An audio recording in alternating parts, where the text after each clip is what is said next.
እግዚአብሔር ጸሎቴን አይሰማም ብላችሁ አስባችሁ ታውቃላችሁ? ለዓመታት በእንባ የጠየቃችሁት ነገር ምላሽ ሲያጣ፣ ሰማዩ የነሐስ ያህል ሲከብዳችሁ፣ በቃ ተውኩት ለማለት ጫፍ ላይ ደርሳችሁ ነበር? እንደዛ ከሆነ ይህ መልእክት ወደ እናንተ የመጣው በአጋጣሚ አይደለም። ዛሬ ተስፋ ከመቁረጣችሁ በፊት ያ የዘገየው ጥያቄያችሁ ሊመለስ መሆኑን የሚያሳዩ 5 መንፈሳዊ ምልክቶችን እንመለከታለን። በተለይ 5ኛው ምልክት ብዙዎቻችን እግዚአብሔር ረሳኝ ብለን በምናስብበት በዚያው ቅጽበት የሚከሰት የነገሮች መገለባበጥ ማሳያ ነው።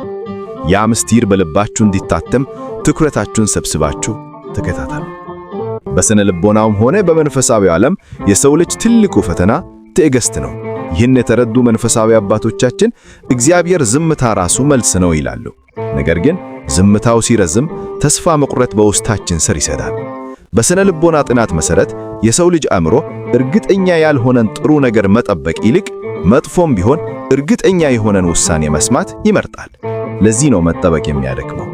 ዳሩ ግን እግዚአብሔር ዝም ባለበት ጊዜ ሁሉ እየሰራ እንዳልሆነ ማሰብ ትልቅ ስህተት ነው። ቅዱስ ኢያቄምና ሐናን አስታውሱ። ለዓመታት የልጅ ያለህ ሲሉ ዝምታው የረዘመ ቢመስልም በመጨረሻ ግን ከፍጥረታት ሁሉ የምትበልጠዋን ድንግል ማርያምን አቀፉ። አንዳንዴ ጸሎታችን ሊመለስ ጥቂት እርምጃዎች ሲቀሩት መንፈሳዊ ዓለሙ በምልክቶች ይሞላል። እነዚህን ምልክቶች ማወቅ በፈተና ውስጥ ጸንተን እንድንቆም ብርታት ይሰጠናል።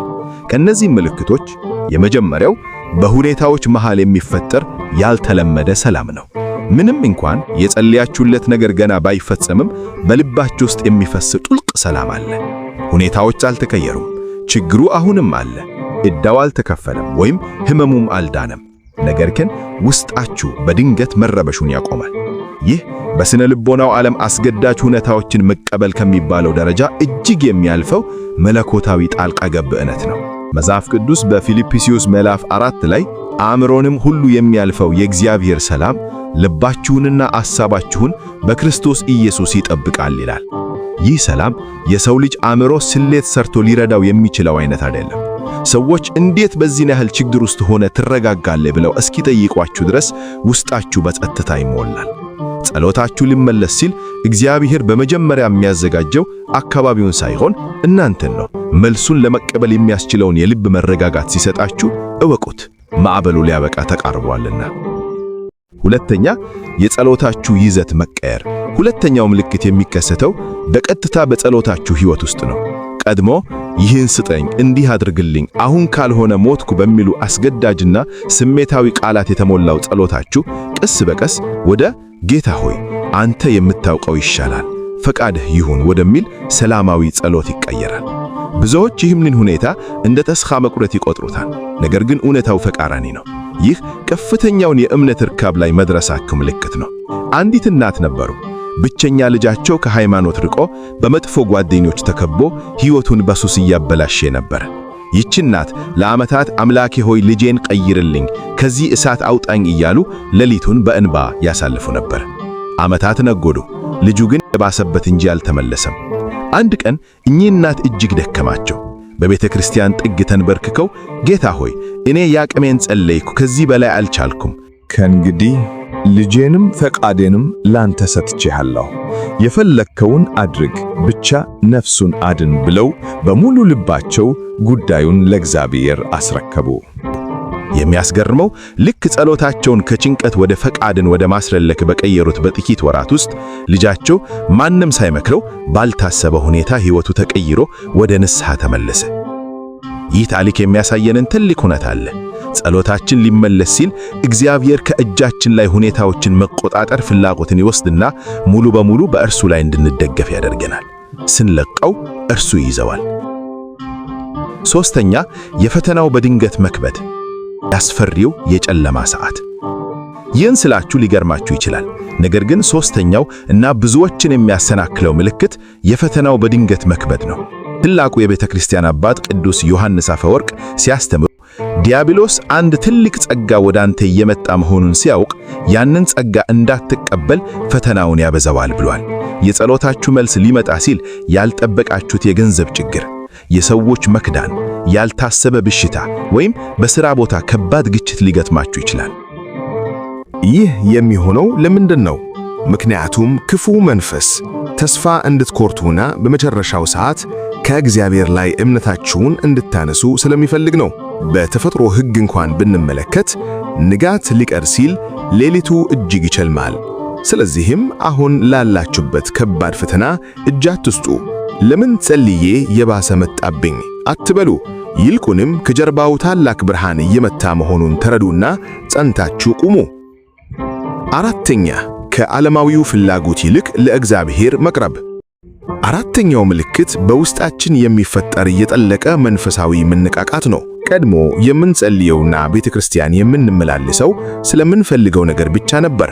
አሁን ግን ያንን ነገር ከማግኘት ይልቅ ከእግዚአብሔር ጋር መሆን ራሱ በቂያችን እየሆነ ይመጣል።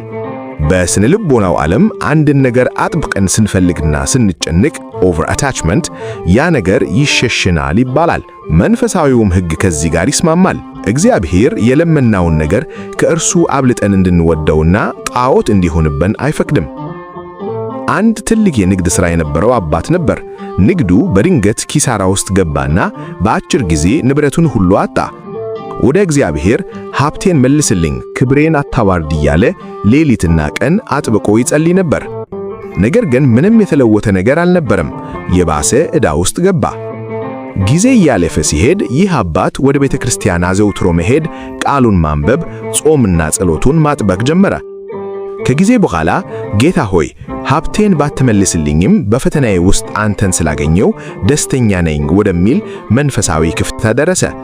እግዚአብሔርን ከስጦታው በላይ መውደድ ሲጀምር ባልጠበቀው መንገድ አዳዲስ በሮች ተከፍተውለት ከቀድሞው እጥፍ የተሻለና ሰላም ያለው ሕይወት መምራት ጀመረ።